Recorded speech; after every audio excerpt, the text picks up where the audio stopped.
Welcome to week 9 of Mediterranean Archaeology, when we're going to be discussing generally the domestic sphere or houses and households, sort of transcending traditional views perhaps a little bit. Um, this week in general, you have the usual, you have some readings, of course, and there are some audiovisuals and some assignments, same sort of structures that we have in other weeks. I want to talk about it just a little. The audiovisuals are really short this week. You don't have to answer any questions on them or anything like that. One's like 3 minutes, one's like 2 minutes, but it gives you sort of a 3D rendering of what a Roman house might look like and what a typical Greek house might look like. But if you've already done your reading, you have learned that typical is a difficult thing to represent because houses change over time, and they change via affluency and purpose. So that's it for the audio visuals. That in terms of the readings, we have a chapter in your textbook, Classical Archaeology, but I have 2 other supplemental readings. It was really hard to just restrict it to 2.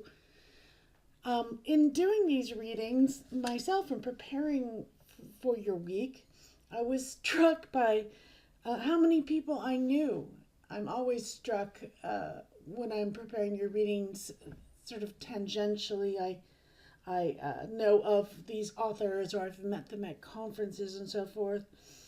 This one was sort of interesting, as was others. When we did our week on, excuse me, on the Roman countryside and Greek countryside, you're reading by Stephen Dyson. Dyson was one of the professors on my own PhD dissertation committee. This week as well, Bradley Alt was my graduate student advisor, the author of your Oikos and Oikonomia article, Greek Houses, Households, and the Domestic Economy. He also references Ian Morris numerous times in that article, who was my primary dissertation advisor. So it's all connected. It's very sort of a very familial field. Everyone is really connected. So it was interesting. So when I was reading the article by Brad Ald, I couldn't help but shout out to him and say, "Hey, Brad, my students are reading your article." And he's like, "Well, I've got a follow up on that article." I didn't have the heart to assign that to you as well, because it's the readings I do have for your supplementals are pretty short this week. They're both under 10 pages, I believe. Maybe not. No. The Lynch is looks longer, but don't get scared. It's actually really big type, whereas the Alt looks like it's only 6 pages, but he's got 2 small typed columns. So you'll find the Lynch goes quite really very quickly, and there's lots of pictures and things in there. But anyway, Brad Alt does have a follow-up on that article, so I've just put it down under suggested reading. This is a piece that he finished just this last year. The Lynch reading's really good because this is an archaeology class after all, isn't it? And so I think it challenges us as to how we identify these things in the archaeological record. The Lynch article tries to look at ceramics and looks at a way to determine through ceramics what kind of building has been excavated. Is it a house? Or is it something that looks like a house and actually has a different use, i.e., is it a brothel or is it a tavern? And might there be a way to tell the difference between these three things? So for that reason, we'll spend a couple of slides here this week just taking a look at what a brothel and tavern looks like, certainly in Pompeii, where we have such amazing preservation. I'm also sorry, with respect to Lynch's article, she gives lots and lots of tables. Like I said, it looks like it's about 18 pages, but she probably has the equivalent of at least 8 of those pages that represent pie charts and tables and things like that. And in her tables, she uses acronyms like BF and BG. So I've given you the definition for those acronyms on our Canvas page. In addition, she references vessel shapes. The Greeks, like we do, often use certain shapes for certain things. We drink out of certain shaped vessels. We don't drink off of plates, right? We eat off of plates, and we drink out of cups or glasses. We have more than one kind of cup or glass, and as did the Greeks and Romans, but they drank out of those types of vessels. Some vessels are used for pouring. Some are used specifically for things like mixing wine with water, because that's how the Greeks drank their wine, mixed with water. So a lot of the names of these vessels are Greek, and so I've given you posted a little PDF of some really basic drawings of vessel types, vessel shapes, and their names in case you're curious as to what vessel shapes that she's talking about. The drawing I've given you is not inclusive of every possible vessel type. It's just really the most popular ones. And then we, of course, we'll have reading questions this week. So that's more or less it for next week. Oh, yeah, that's right. One more mention, which was really interesting to me, that not only were, so many of my people of my past mentioned in Alt's article and Alt himself, but Lynch's article as well is in a book which has been edited by Alison Glazebrook and Barbara Sakirgis. Allison graduated from the same institution I did, got her PhD from the same institution. And it's interesting that my very first year as a graduate student, she was defending her dissertation. So we overlapped by 1 year and got to connect a little, and I haven't seen her in years. So it was really interesting to see her name come up on this article sort of quite randomly. I wasn't searching for her. And Barbara just passed away in the last sort of month or two. Barbara was I gotta get used to saying that, an incredible woman, just a fantastic scholar, but a truly wonderful person. I got the pleasure of working with her over a couple of days and living with her at the site of Morgantina in eastern Sicily, where we were both working. She was working in particular with the Attic pottery, and I was working with the indigenous pottery, comparing it to the western part of the island. Anyway, so I guess what I'm saying is I love teaching this class, and thank you for listening to me. Thank you for being interested enough to join the class and to continue on. I know some of the work is challenging sometimes, but I'm greedy. I'm a greedy professor, in that I want you to learn as much as we can in one semester. So without further ado, let's go forward. So what is the evidence that I have to offer for houses and households? Literary evidence with certainty, and even a book that is trying very hard not to focus on literary evidence and focusing on the material evidence, as is stated in the very first chapter, What is Classical Archaeology? We cannot avoid using the literary evidence. We have people in the past that describe these things.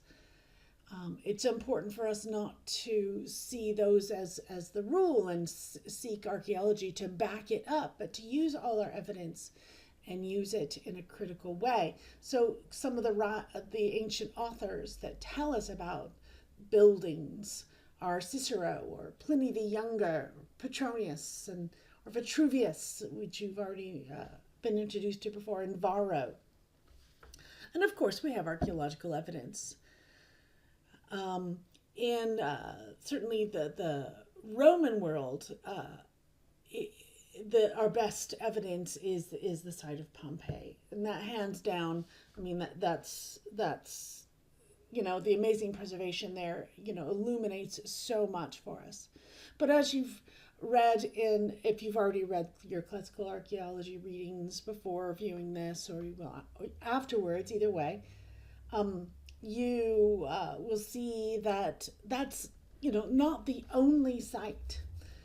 We often, depending on the building materials used for the structures, we often just get the foundation stones and the layouts, which often prevents us from seeing whether these structures are multi-storied. And depending on how these structures are abandoned, whether whether the occupants decide to just move out, i.e. they pack up all their stuff and move on, or if they experience some kind of destruction, will depend on what we find within these structures. And a combination of the layout of the structure and the finds within them will aid us in interpreting how the structures were used. And finally, a lot of the structures that we do have throughout the Roman and Greek worlds, in fact, the entire Mediterranean, are often from the more affluent residents. These are partly because people that are more affluent evidently, usually can afford more expensive building materials like stone, can make stone foundations, can make larger structures that are more apparent in the archaeological landscape. Also, certainly in the Roman world, well, in the Greek world, we have people that we know were living in things made of like mud brick that would not survive in the archaeological record. In the Roman world, they're living in multi-story apartment-like buildings. And these are often prone to fire and destroyed, or and they don't last either. We do have a few in some places. The site of Ostia, which is in the mouth of the Tiber River in Italy, is one of the few places where we see apartment-like structures, but we won't really talk about those much today. Apartment-like structures, we get from the literary evidence, we get some descriptions that they were often, run by slumlords and very rudimentary. But there are other apartment-like structures that seem to be rather affluent, relatively well-to-do people, perhaps merchants that living in a very urban setting. Certainly at Ostia, we have some evidence of rather affluent apartment buildings. But others, they don't have running water. People are cooking in them and using fire, and sometimes setting the whole bloody place on fire. Sometimes they're stinky because you can keep animals there. So we hear from the literary sources that sometimes they were pretty unpleasant, dangerous, and stinky places to be. All right, so for the next section of this, I want to look at some of the sites that are discussed in your classical archaeology readings, in particular the first essay on the Greek world by Lisa Nevitt. So I'm just focusing on the places that she mentions.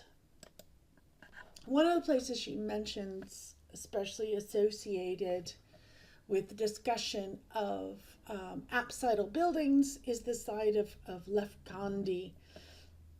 So here I'm showing you a picture of a very famous building on the site of Lefkandi. So Lefkandi actually dates back to the Iron Age, so probably 10th, certainly the 10th century BC. It's kind of a unique and super fascinating site. It is an apsidal building, and there are other places with apsidal buildings. I'll show you at least one other example in this slideshow. But this particular apsidal building is very large, and we're going to look at some at Eretria where we're going to see a small apsidal building and then a large one that's a little bit that dated a little bit later. So this one's about 500 meters square, so it's really big. So we're discussing this in the realm of houses, but I've got to tell you the truth. We're not 100% sure how this thing was used because it is really, really big. So we're not 100% sure it's a house. It may have been a house. I mean, it's so big. I mean, as I'll show you when I retro it, I mean, it's entirely possible that it was a predecessor of a Greek temple. Or it could have been the home, a lot of people conjecture a home of sort of a princely entity of sorts. One of the bits of evidence they used to suggest that is the fact that it contained two burials. And then it was purposely destroyed after the burials. So it's a little bit weird. So it may have had a use life, and then at the end of its use life, it's resident maybe? I don't know, residence. Because yes, there are two burials. I'll talk about those in a minute. After its residents were buried within the structure, which is not necessarily the normal mode of burial at this time. In fact, an entire cemetery grows up around the mound that was built over this structure. Kind of an odd thing. Anyway, so it could have had a use life, and then it had an afterlife, so to speak, where perhaps those that used or lived in this structure were buried within it, and then again later became a focal point, a sort of perhaps a place of even potential hero worship. So here, notice on the left here, here's a schematic map of it. Now this apsidal structure does differ a little bit from other apsidal structures. Well, I've already mentioned its size, but it also has sort of a covered walkway, which you can just about see here at the bottom. But it surrounds the whole building. So this sort of covered walkway that surrounds it. And so that's kind of interesting and unique as well. Here's on the bottom left is basically after excavation, what was found.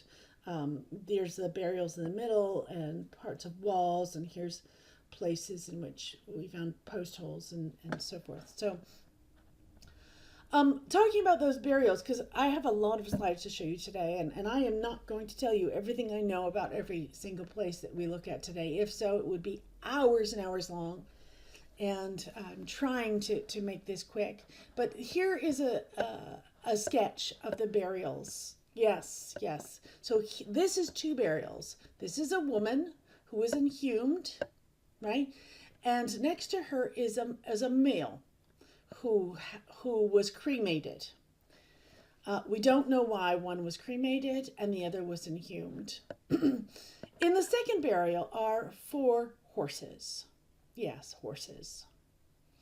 This is also a unique situation, which adds to, our less than complete understanding of the site. At the bottom here, by the way, this is a map of a photo of the actual site itself, so you can see the base of these foundation walls. And these 2 gold cupules, would you go for that? Well, let's be honest. They're more than cupules. They're sort of a gold brassiere. Yes, see our lady here in the map? How she has apparently her breasts appear very prominent, even though she is a skeleton and obviously would not have had breasts anymore. They would have decomposed. These circles are these particular gold cupules that she was buried with. There was a lot of other grave goods and so forth, but again, I can't spend any more time on this particular topic. So I thought it was worth seeing. This was this particular site, as is the others that were mentioned by Lisa Nevitt. I promised you more apsidal buildings at Archaeology, and here we are. Here's a general picture of actually taken from the site. I think it's sometimes useful to see the setting as they would have seen it. Here is a photograph showing the smaller of the 2 apsidal structures, and this is the one that's referenced in particular as a house by Lisa Nevitt. She may have been right, may not. It's maybe a predecessor of a temple. And the reason I say that is because we look here over to the right at this map, and we can see that small apsidal structure, right, sort of underneath a rectangular structure and kind of next to a large apsidal structure. The large apsidal structure is called a hecatompedon, which means it's 100-footer.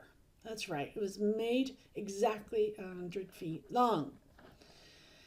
So this is interesting, perhaps meaningful.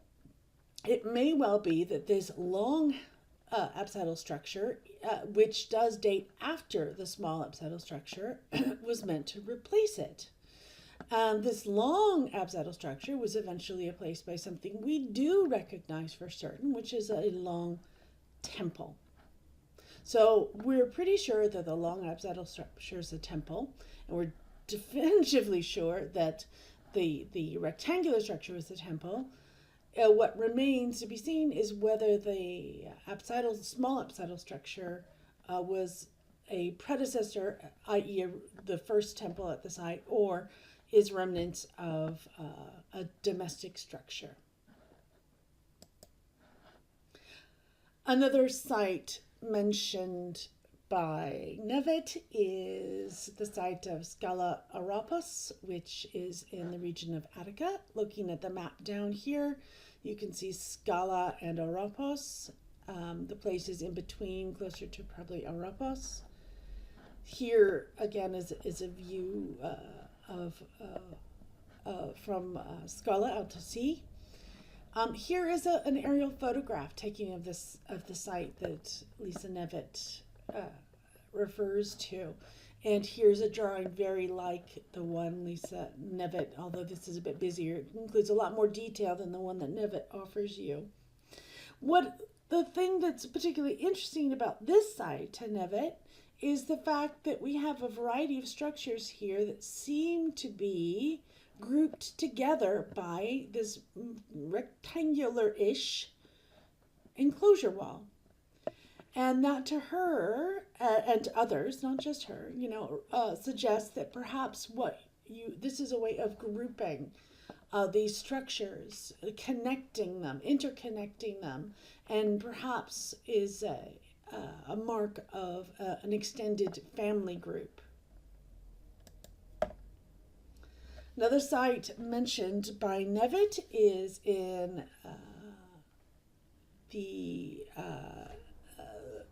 is among the Cycladic Islands, the island of Andros. And again, I've offered you a picture here of the site, and you can see the sea beyond, and what an amazing location it would have been. Andros, again, is this top kind of one of the larger Cycladic islands. This picture in the bottom right here is kind of good because you can see on the right side here a drawing showing the contours of this particular site. And then so we have the island at the bottom, this area of this with the precipice at the edge of the land of the island here. And then finally, towards the left of this three-figured diagram is the site itself. Now, within that site, we are looking in particular at this area right here. Nevitt is bringing our attention to this area, and you can see it's how this close-up picture is very like this. And the important parts that Nevitt, well, some of them, there's actually more, I'm not exhausting the topic, but she brings up the point that one of the changes that we see here from previous structures is that now we have these built of stone slabs. They're much more durable and formidable. We also have them forming small rectilinear rooms, right? So no longer do we have anything with rounded ends or even on one end or both ends. That we have a rectilinear shape that's with delineated spaces. And we have complexes. They're all connected together. Do you see here? But there isn't, if you look at the black lines, you can see that there is no doorway that goes between, let's say, this area to the bottom to this area here. So this is potentially we see as independent spaces, like this would have been utilized, or the residents of the places of this particular space would have been separated intentionally from the residents of the lower space. And if you look around again, where you see the solid lines, there are no doorways. And then where there are doorways, they're indicated by a little blank space.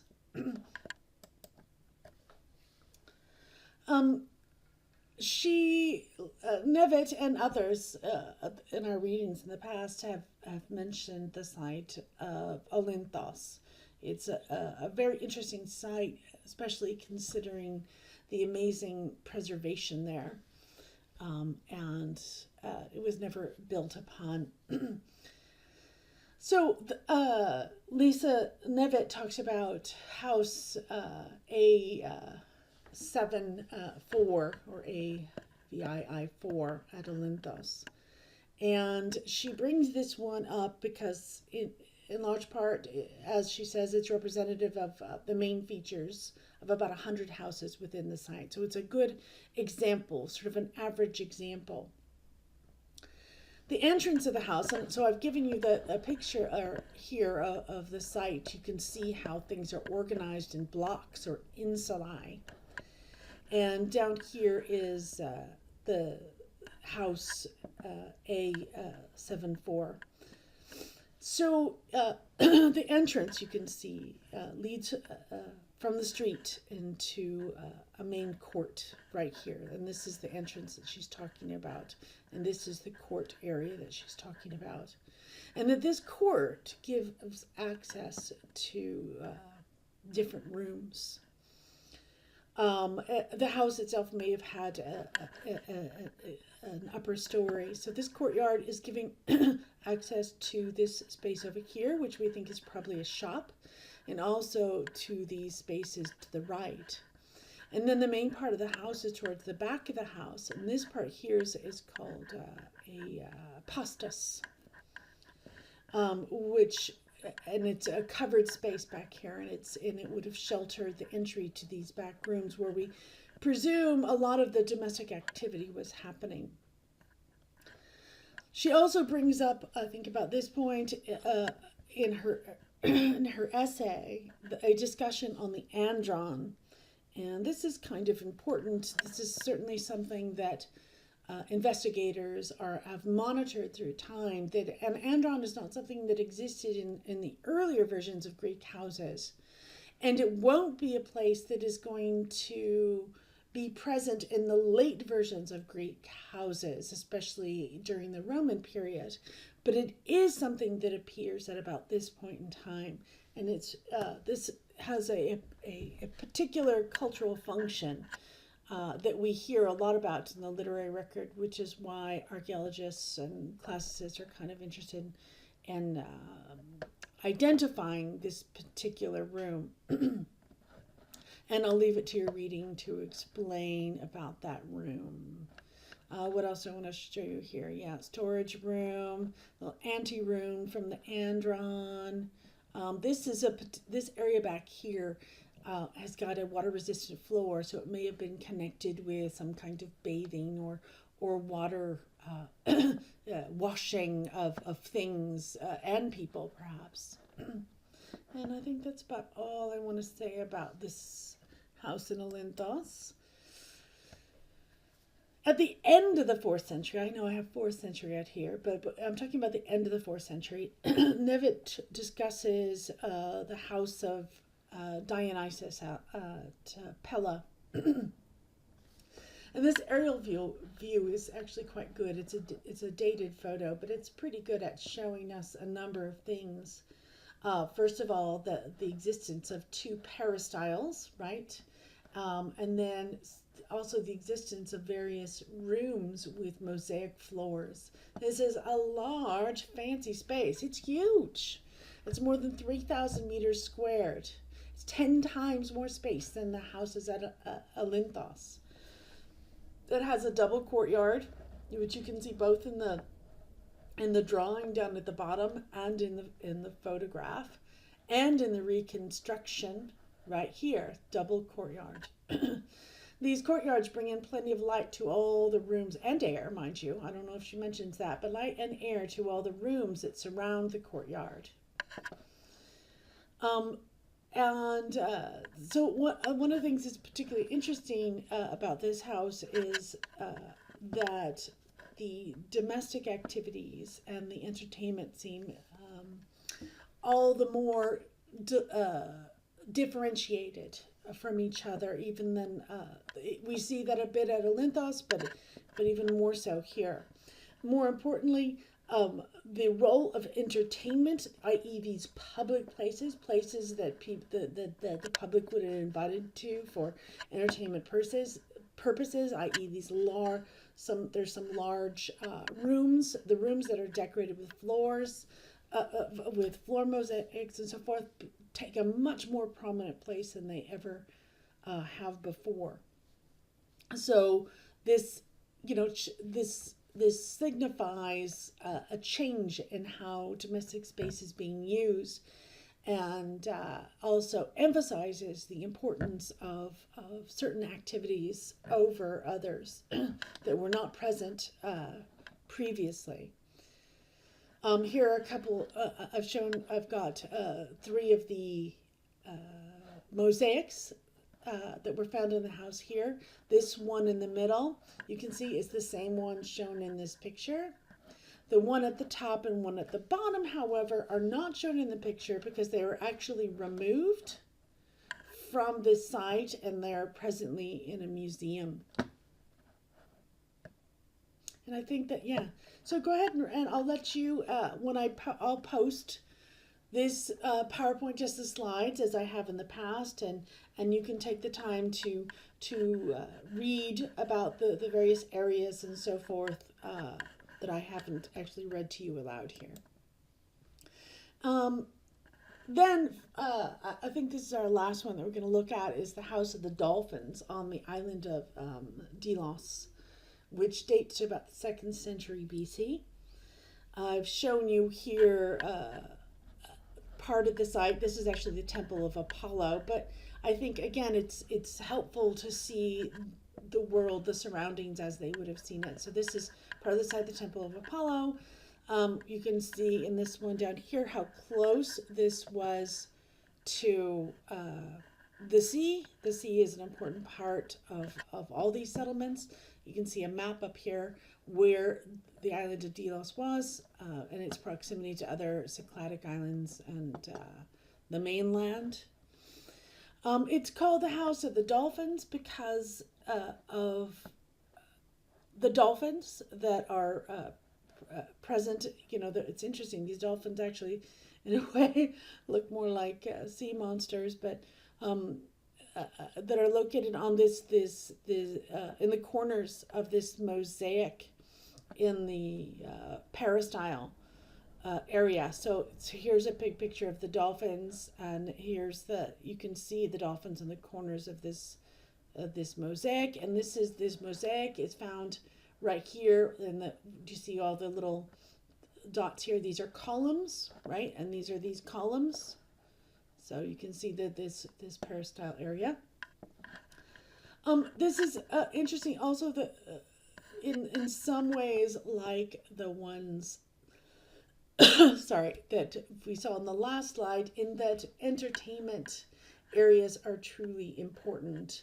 And we see that with this really large living room. There's also a smaller, large living room space, both which have access off the peristyle, which these would have been the very public spheres, the places of entertainment.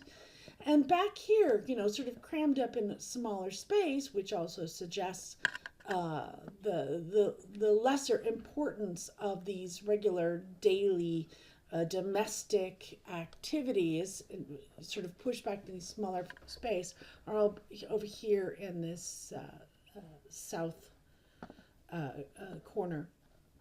Anyway, this doesn't have an andron anymore, so as I promised before, we would see houses certainly during the Roman period, and we are definitely in the Roman period here.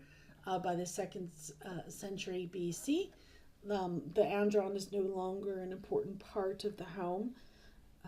So it's perhaps a house that's being heavily influenced by the Roman culture at this point.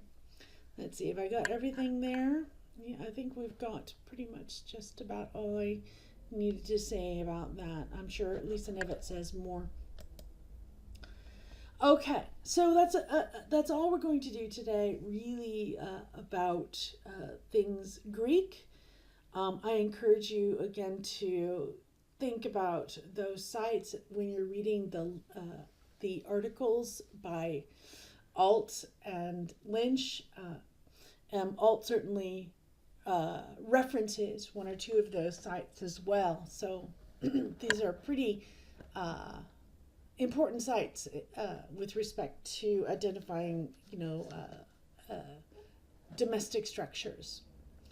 So, what is the number one site referenced in the Roman section of your reading classical archaeology? It was, without question, Pompeii. And I can't show you Pompeii without at least showing you a picture of this. Yes, it's gruesome, but most people find these fascinating. These are not actual bodies, but they are the plaster imprints of bodies. The bodies decomposed and left cavities, and they were filled in with plaster, and so we get the shape of these poor individuals that suffered in this catastrophic event.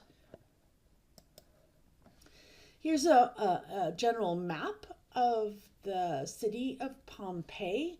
You can see that it is more or less, certainly in the newer parts, laid out on a grid system with insulae, blocks.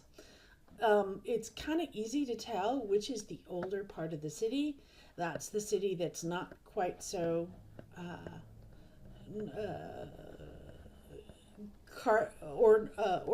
organized in any sort of grid way down in this section. So I'll probably refer to this map a couple of times as I go through here. I'm going to show you some houses. That might surprise you. No, probably not. I'm going to show you some houses. I'm not going to be able to show you all the things that are worth looking at in Pompeii because there are a lot of amazing things. I myself, as a graduate student, had an entire course on Pompeii, and that would be easy to do a whole course on Pompeii, even at an undergraduate level. But we are going to look at some of the houses and look at some of the also phenomenon that was referenced in your readings. Your readings talked about frescoes and styles of frescoes and the portions of houses, features of houses, and we're going to look at a lot of this stuff. So let's go. The first thing I'm going to show you, I'm going to spend this slide and the next slide talking about a brothel. That's right. Yeah, in short, a brothel. I felt I wasn't going to show you other parts of Pompeii, mostly just houses, but since I'm offering you a reading and that tries to delineate, certainly in the Greek world, between a domestic structure and a brothel and a tavern, I thought it was important to show you a brothel. I'm also going to show you a sort of tavern at Pompeii. So the Romans called brothels lupanar. And here is an example of a reconstructed lupanar. They've reconstructed the second level. And so the inside is pretty fascinating in that it's basically, an arrangement of several cubicles. And inside the cubicles, you can see that there is just this sort of stone couch area, which would have presumably been topped by more comfortable things. And we believe that these cubicles are where the prostitutes would have delivered the goods, so to speak. You can see in this area here that there are, just about see that above these cubicles are a variety of pictures. Some have suggested that those pictures might be a sort of menu, Mary Beard and others, and I think me agree that it wasn't a menu, but they were meant to perhaps get their customers in the mood, so to speak. I mean, that's what it was about anyway. One of the things that's interesting about Pompeii and how works have been done on this topic is the fact that the city is covered in graffiti. That's right, graffiti. People sketch things like "I was here," or Fred sucks eggs, or whatever you would put on graffiti, and that we even find graffiti here in the Lupanar. For those of you who can't read Latin, I will translate it for you, and it's he is here. I and the Romans go straight to the end for their verb. I well yeah, I need a beepy machine. But anyway, I fucked many girls. Yeah, I just don't even know how well I did. I penetrated. No, that's what it means. That's right. This is an old word. So evidently he's this guy is sketching this into the wall as he's, I don't know, either waiting or before or after. Who knows, right? So in the next slide, I'm going to show you some of the erotic imagery that was found above these walls. Feel free to go back and examine it closer later. It's some of it is creative. That's right. Others seem pretty familiar. Sometimes it's interesting, I guess, that there's room for more than two.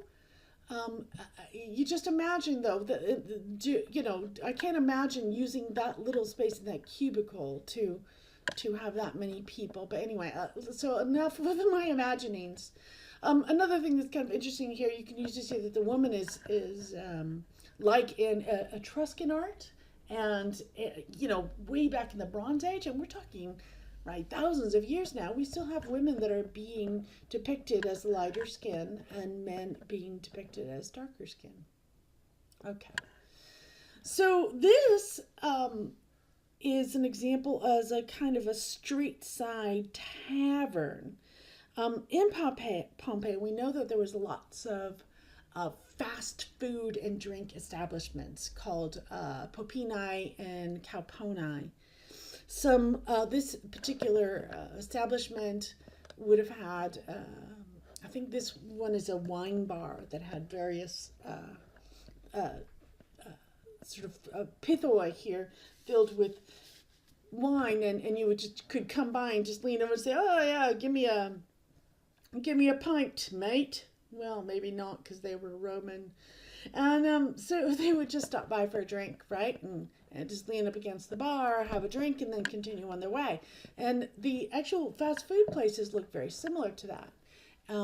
This place makes me think of that film that you saw before in our section about Roman urbanism, where Mary Beard was in Naples and looking at the fast food sellers. It's not so different today, the way people would just sell food and drink on the streets. And so these are the kind of settings that and certainly in the Greek world, you don't have this big counter with that's obviously one of these fast food settings. Often you get perhaps a modest house, and when we just see a modest house looking structure and its contents, it can be sometimes difficult to ascertain whether it is a domestic structure, a modest domestic structure, or if it's a tavern, or if it's a brothel. Because if you think about it, all three places drink beverages of some sort, and often those three places need places to sleep. Yes, taverns need places to sleep. Some taverns are actually like little inns and hotels. But also we need to think that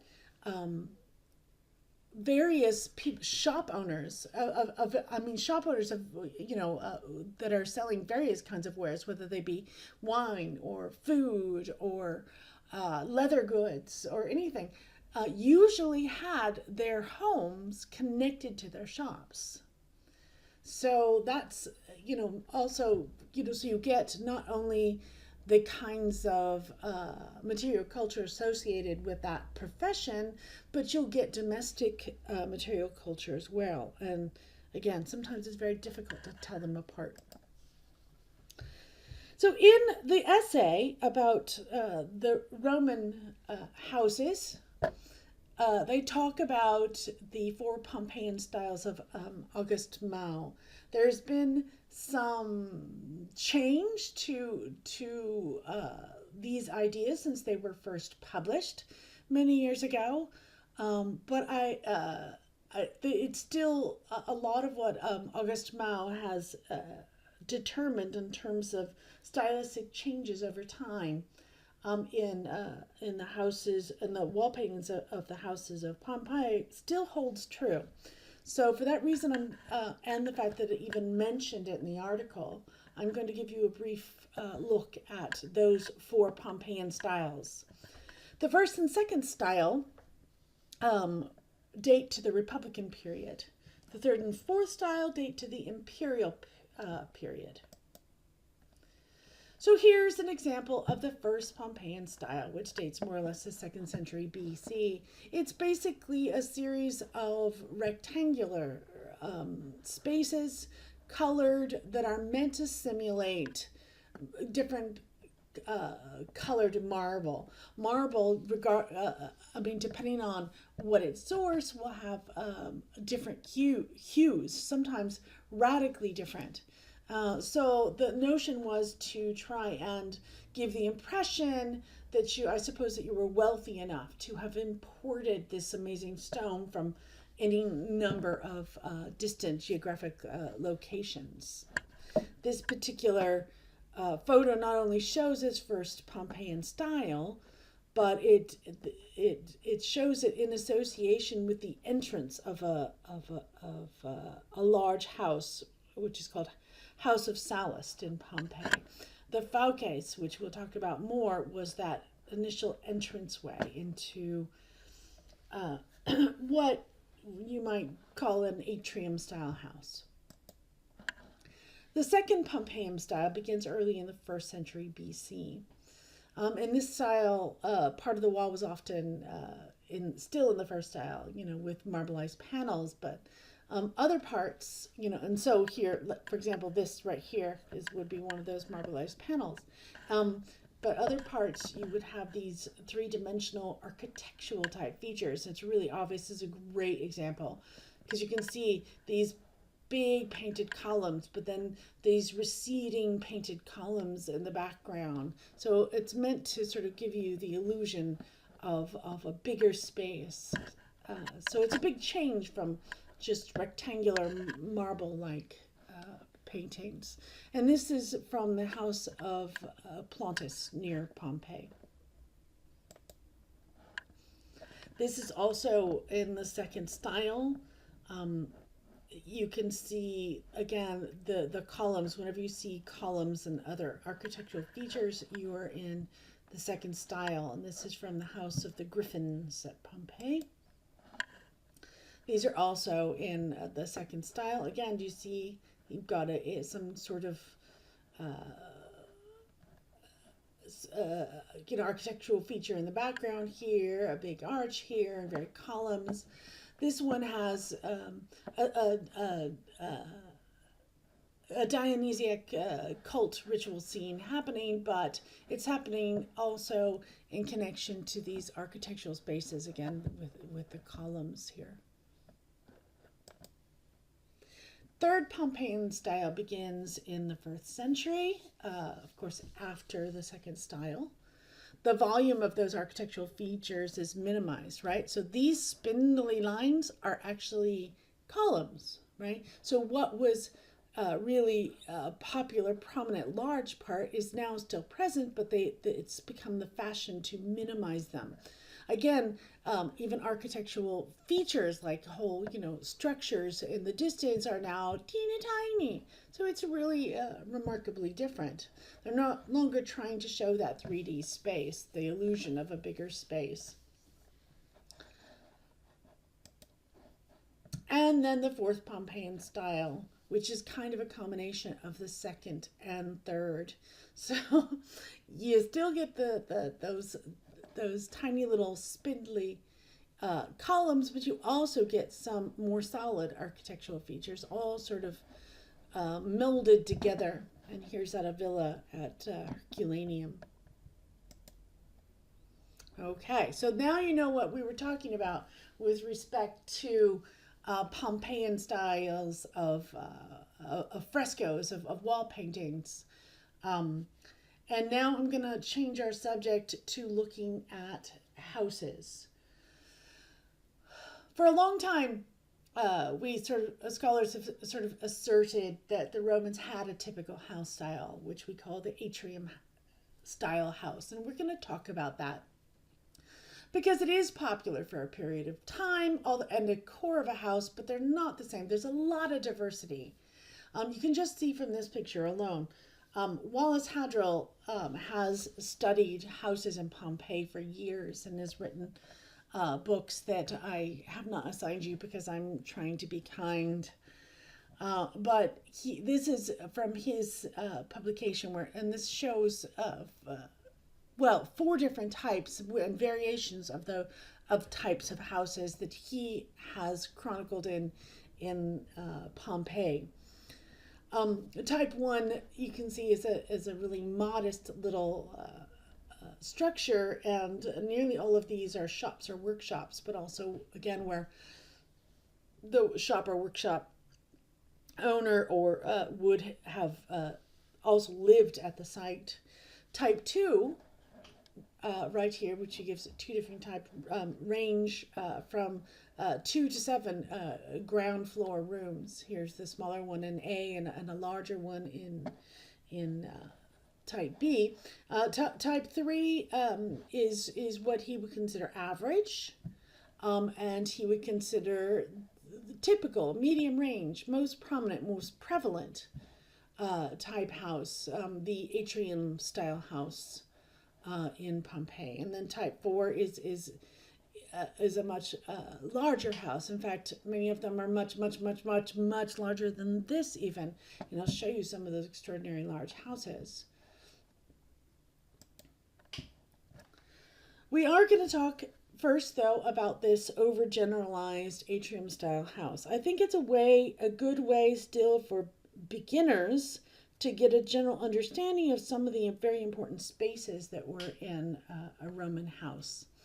And they also can help us with, understanding how the Romans used their houses and take that and expand it to other versions of a house.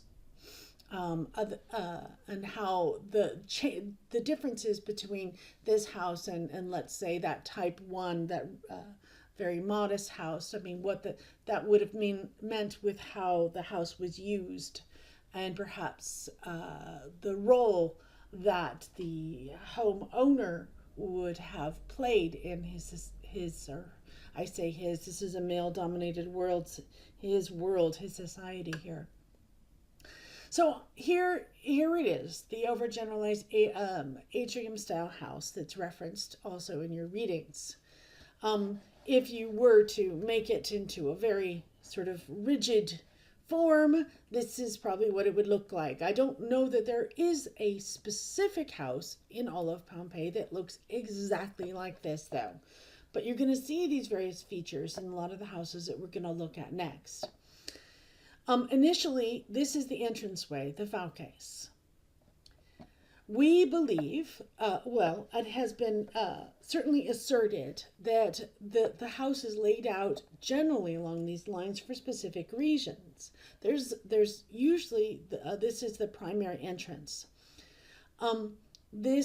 When somebody who lives at the house opens this door, anybody on the street can look in.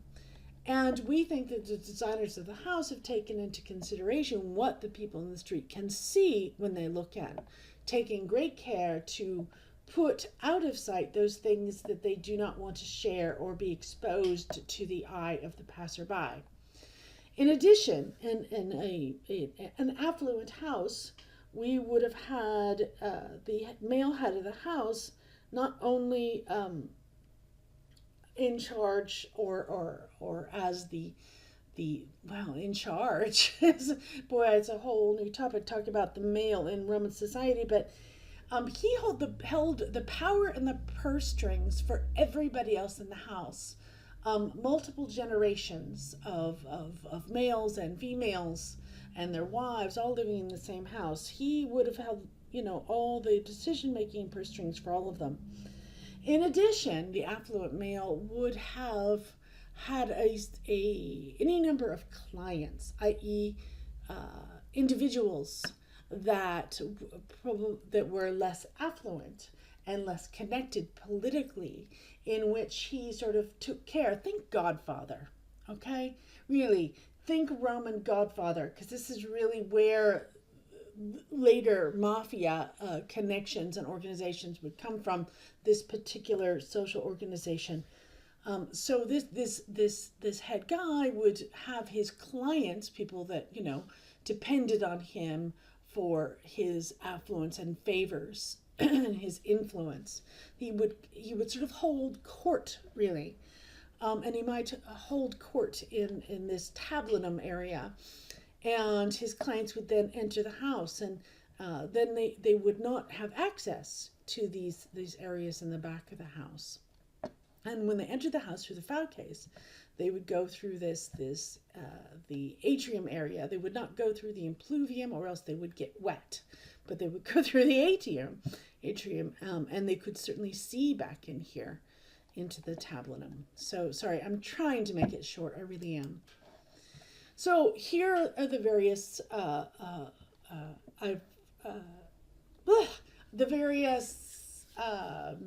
definitions of these Latin words I've given for rooms. I've already told you about the fauces and the tablinum as this reception room. The triclinium, I don't have a definition here. Triclinium is like a dining room. The atrium is sort of this front hallway and in the middle of it is an impluvium, sort of a shallow pool, which is a basin for rainwater. This atrium is sort of roofed and it has a slanting roof, and then the water sort of pours off of it into the impluvium. A cubiculum, well, sorry, Gus, I am failing. Cubiculum is a room.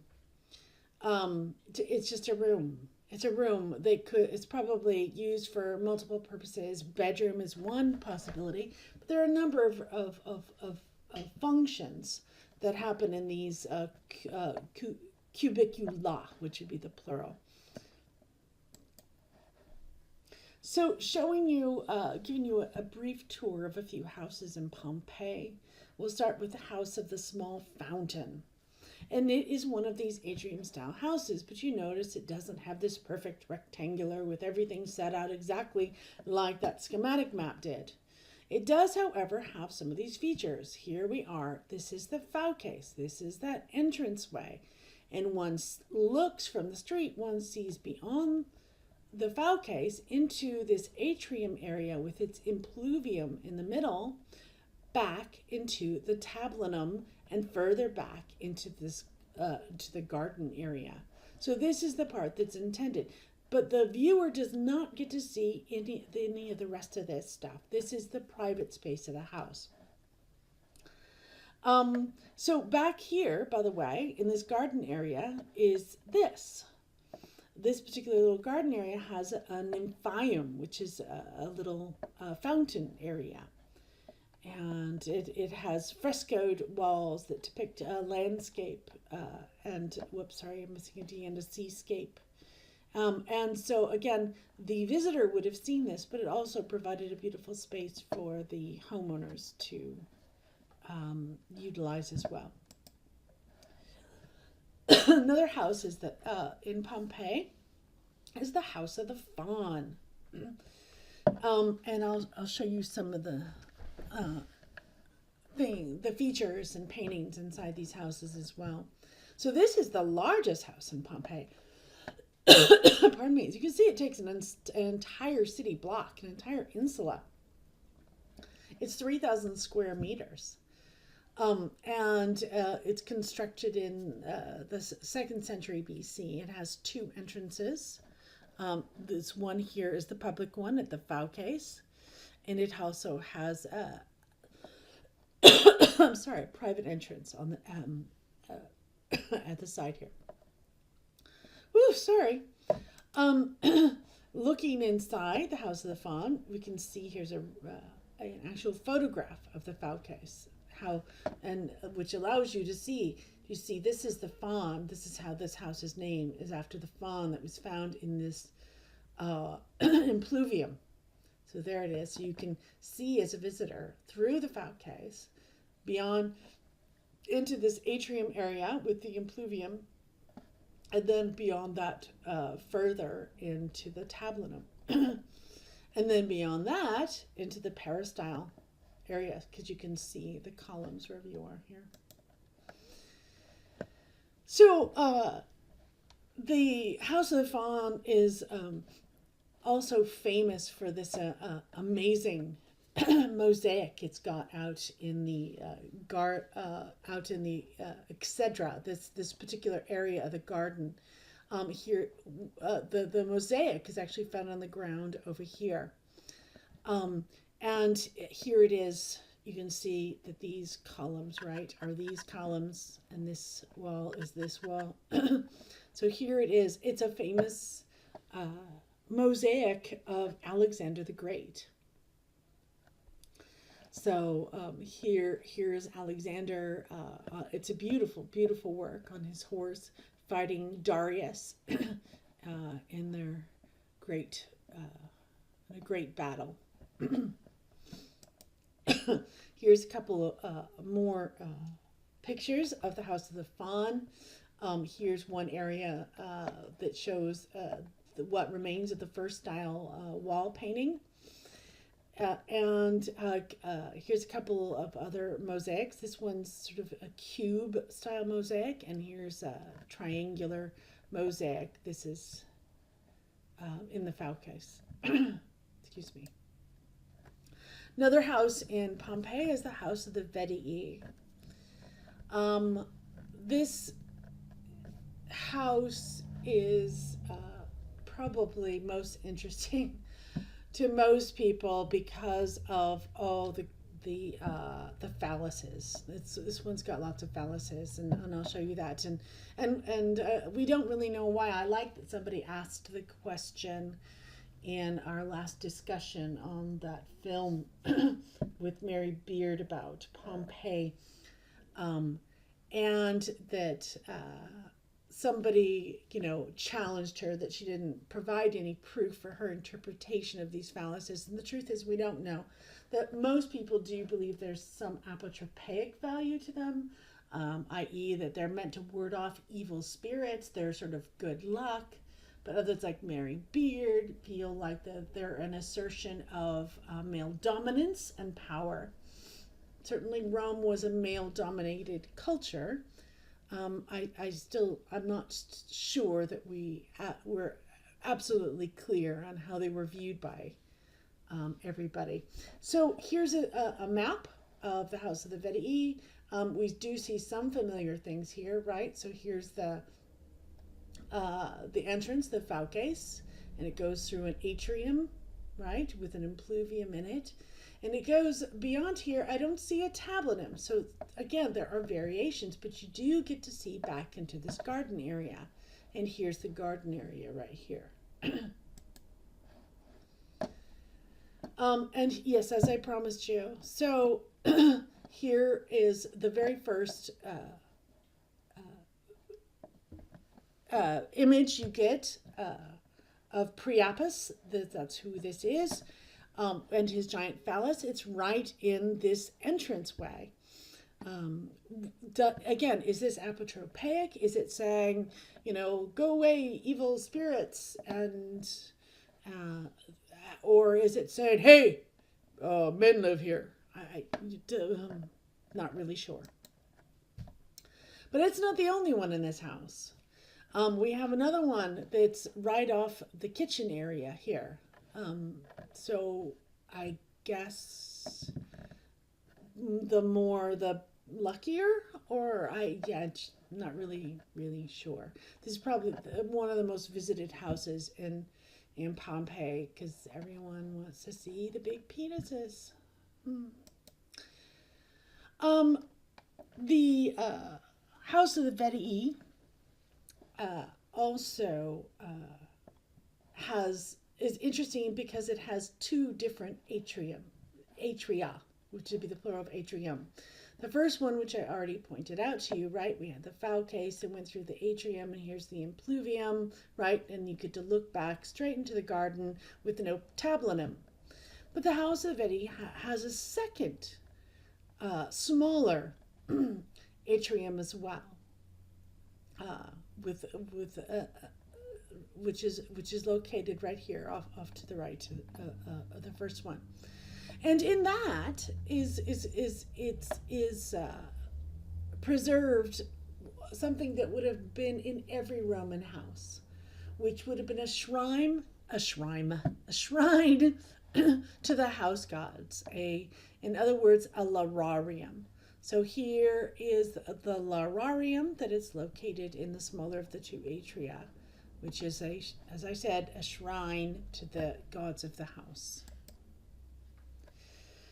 House of the Vedii also has a big hall here. Calling it a hall, obviously not a tablinum. If it was a tablinum, it would be here. Presumably this might be a space where one, I don't know, enjoyed guests. Again, it's a very interesting house because it breaks a few of those rules. A beautifully decorated space. You can see here certainly evidence of the second style with the architectural features in the background, but also third style with the smaller columns here, and then if you recall, the combination of the second and third style is actually the fourth style. So here are some of the frescoes in this big room right here, which we're calling the oikos. Moving along, this is the House of Menander at Pompeii, located right here. Some familiar things. The front entranceway, the fauces, is followed by the atrium with its impluvium in the middle and its tablinum just beyond. And visually, one could probably see beyond that into the garden with a peristyle. So here's a photo of the atrium. You can see this would have been the entranceway. This is the fauces, and this is the atrium with its impluvium in the middle. And this would have been decorated with various frescoes on the wall, which appear to be third style to me from here. This particular picture here, however, is from this garden area, not in the middle, as I've shown you, but it would have been on the wall of the garden area. I mean, of this peristyle area. And the House of Menander had baths in this particular area here. And this mosaic was found on the floor of one of the rooms here, which is sort of an underwater, which is kind of cool because you imagine this would have all been underwater, and then the mosaic is this individual swimming with an erect penis. That's true, with a little crabby, and here's perhaps a Neptunian-like character, perhaps. Here's some more paintings from House of Menander. All these paintings have on a common theme. All make reference to the Homer's famed Trojan War between the Greeks and the Trojans. So obviously a story that was important to the owners of this house. And some pretty amazing mosaics in this house with African references. I actually meant to suggest, I'm going to just switch back to the bath thing, that this individual seems to have very kinky, curly hair. And yes, males are depicted with darker skin, but he seems to have very dark skin. And then if you look here, we have references to Egypt. And this is one of a few pictures we have in different settings. We have certainly at least a vase or two with pygmies as well. This depiction of small people with kinky curly hair. The boat and various other elements in this picture are suggestive of Africa and the Nile. So it makes one, intrigued at knowing who the people were who lived at this house and who commissioned these mosaics, and their connections with Africa. And also here's a mosaic on a different floor of Zeus. Couple more things from this particular house. Here's a scene, a mythological scene of Actium and Diana. I'll spare you the story of the myth right now. And then here is a lararium. If you recall, we saw this a few slides ago from another house. This is a shrine, and it would have had the similar shape, the picture I showed you from the other house. A shrine for the house gods. Few more very highly decorated house. One is the poet Menander, which is why this house gets its name, House of Menander. This is a depiction of Pan, who is attempting to enchant a Maenad. And these are various sort of fantasy, paradise-like, scenes with animals. This is the last of the houses I think that we're going to really look at, and then I think we'll look at a couple of villa. But this is the house of the golden cupids. Again, if we're looking at the features that we initially looked at with atrium-style houses, we have a fauces, which leads into an atrium that has an impluvium, and beyond it has a tablinum. In this particular one, though, you can't really visually see beyond the tablinum into a garden, because the garden and the peristyle has been relocated, is offset to the left here. Here are some, here is a painting and a mosaic from the hall. And here's some a scene of the garden.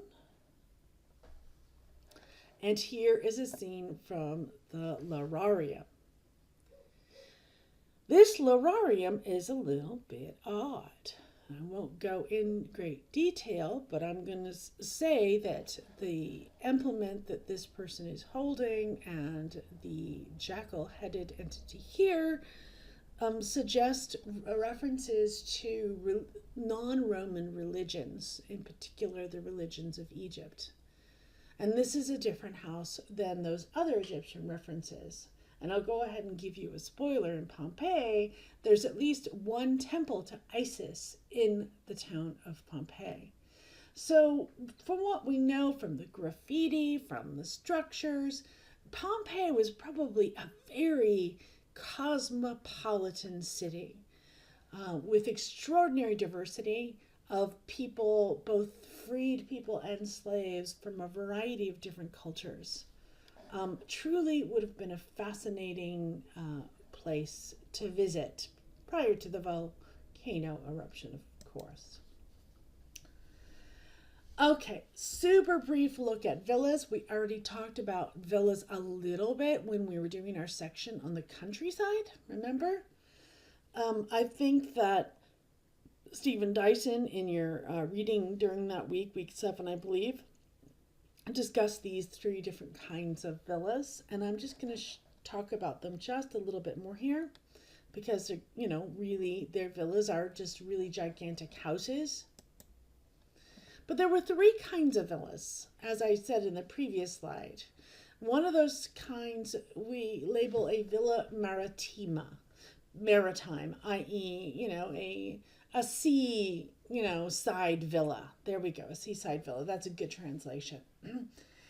And a good example of a seaside villa is the villa of the papyri at Herculaneum. It's interesting that this particular villa was the design that J. Paul Getty chose in creating his home in Malibu, California, which is now the site of a museum. So, if you, to be perfectly honest, the best glimpse you can have, I mean, they did a perfect job, really, of recreating the villa. And so, better than Pompeii, go to Malibu, and it's cheaper if you want to have a good look at a late Republican Villa Maritima. Another kind of villa was not the seaside villa, but basically the suburban villa, right? The Villa Suburbana, which is a large space that was devoted to a house, but not so far from the city, right? The idea was that, you could still access all the things in the city and build a gigantic, estate that you normally would not be able to afford or find space for, within the urban center. A great example of a villa suburbana is Villa of the Mysteries, which is located right outside of the city of Pompeii. And here is a plan of the Villa of the Mysteries. Go ahead and take some time perhaps and review and look at the legend of the map that talks about the various rooms here. But, the old entrance here you can see how we go, the line of sight might be very similar, right? Going all the way back as to some of the houses within the city of Pompeii. This is right on the road leading to Herculaneum. This would have been prime real estate, and everyone would have seen it going by. So this is an important person's house without question. Constructed in the 2nd century BC, but we know that we can see that it was renovated again in 60 BC and then during AD 1st century. These houses are often renovated at Pompeii, and that's one of the reasons we see the different styles of painting as we go through time, partly because Pompeii's experienced a series of earthquakes over especially the last century before the eruption. Nobody actually connected that with a volcano that was going to erupt soon, but they'd get these severe earthquakes, and then it would create, create damage in homes, and they would, sometimes repair those damages and also update the art and the wall paintings, etc. at the same time. Here's a couple of photos from Villa of the Mysteries. The Villa of the Mysteries was not just a villa, but it actually was a working villa as well, at least with respect to oil. So it was pressing oil here in this section. This is covered. This is covered now to protect it, but this is the peristyle garden that's right here in the picture there. We can also see first style wall paintings here. Here's a couple of second style wall paintings in 2 of the rooms. This is from the triclinium. Remember, a triclinium is sort of a dining room area. And here is one of the cubicula, or this in singular, this is a cubiculum. And we see some second style paintings there. And here is a painting, interesting enough, from the tablinum. This is the tablinum here. And this, again, we see another reference to Egypt.